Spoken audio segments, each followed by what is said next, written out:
ថ្ងៃនេះចែកបន្លែធម្មជាតិបងប្អូនបន្លែទាំងនេះណា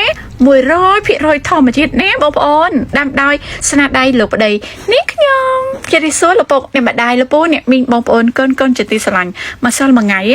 ស្ងោម្រះនឹងថាមកហាឆ្ងាញ់បងប្អូនម្រះជប៉ុនលាយជាមួយម្រះខ្មែរឆ្ងាញ់ពេញភូមិរបស់នាងខ្ញុំតែម្ដងឥឡូវនេះតោះបេះបន្លែជាមួយនាងខ្ញុំណាថាកូនបងអូនណាដែលបានទទួលបន្លែធម្មជាតិរបស់នាងខ្ញុំតាមពិតទៅបន្លែធម្មជាតិរបស់នាងខ្ញុំហ្នឹងគឺនាងខ្ញុំកូនដៅយកទៅចែកនៅស្តុបភ្នំពេញទេក៏ប៉ុន្តែនាងខ្ញុំយឺតពេលបងប្អូនយឺតពេលហើយក៏សម្រេចចិត្តជូនតាមផ្លូវបងប្អូនតាមពិតទៅគឺនាងខ្ញុំចង់ជូនសិស្សសាលាទៀតក៏ប៉ុន្តែយឺតទៀតក៏តាមផ្លូវលេខ3ព្រំបតោតកៅជាមួយកំពង់ស្ពឺបងប្អូនអាណិតណាស់បងប្អូនអើយអធិស្ឋាននាងខ្ញុំផងណាគឺនាងខ្ញុំមានត្រឹមតែ130,000បងប្អូនក៏ប៉ុន្តែ fan មកច្រើនមែនតែនបងប្អូនមកច្រើនមែនតែនរហូតដល់នាងខ្ញុំអត់មានលទ្ធភាពចែកជូនបានទាំងអស់ទេអធិស្ឋានផងណាអូនកូនបងដោយសារតែទៀនដែលនាងខ្ញុំធ្វើនេះមានលក្ខណៈស្រួយស្ដាងចាទៀនដែលនាងខ្ញុំធ្វើស្មើនឹងនាងខ្ញុំជូនលោកឪពុកអ្នកម្ដាយដែរបងប្អូនលោកឪពុកអ្នកម្ដាយទាំងសងខាងគាត់ទទួលបានមួយខាង400ម្ដាយបង្កើត400ម្ដាយក្មេក400ទៀតគឺនាងខ្ញុំទុកចែកទៀតនឹងឯងចឹងហើយការចែកទៀតរបស់នាងខ្ញុំពេលខ្លះក៏នាងខ្ញុំ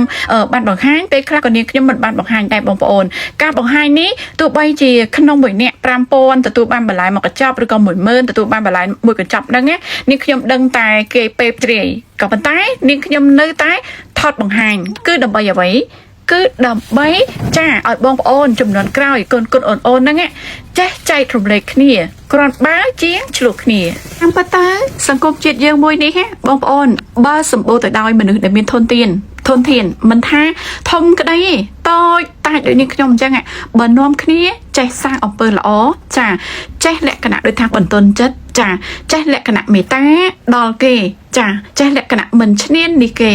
នាំគ្នាធ្វើល្អសង្គមជាតិយើងនឹងរីកចម្រើនតែម្ដងក៏ប៉ុន្តែនាងខ្ញុំសម្លឹងមើលឃើញរាល់ថ្ងៃនេះបងប្អូនអើយលក្ខណៈប៉ះមិនតិចមិនបានទេមកនៅសុកសែនេះលក្ខណៈនាងខ្ញុំលែងដឹងទេដោយសារតែនាងខ្ញុំនៅសុកសែសប្បាយបងប្អូនមានអីបន្តិចចែករំលែកគ្នាអញ្ចឹងណាបើសិនជានៅភ្នំពេញបងប្អូនអើយប៉ះត្រឹមតែបន្តិចបន្តួចទេណាក៏ចេះបចោយើងដែរបងប្អូនចាមានហាងមួយនាងខ្ញុំបានបើកគឺនាងខ្ញុំគ្រាន់តែទៅជួផ្ទះនឹងភ្លាម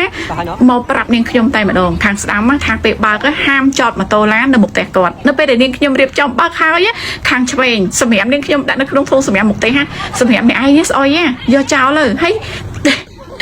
អើយបងប្អូនខ្ញុំនិយាយអីច្រើនណាគ្រាន់តែថា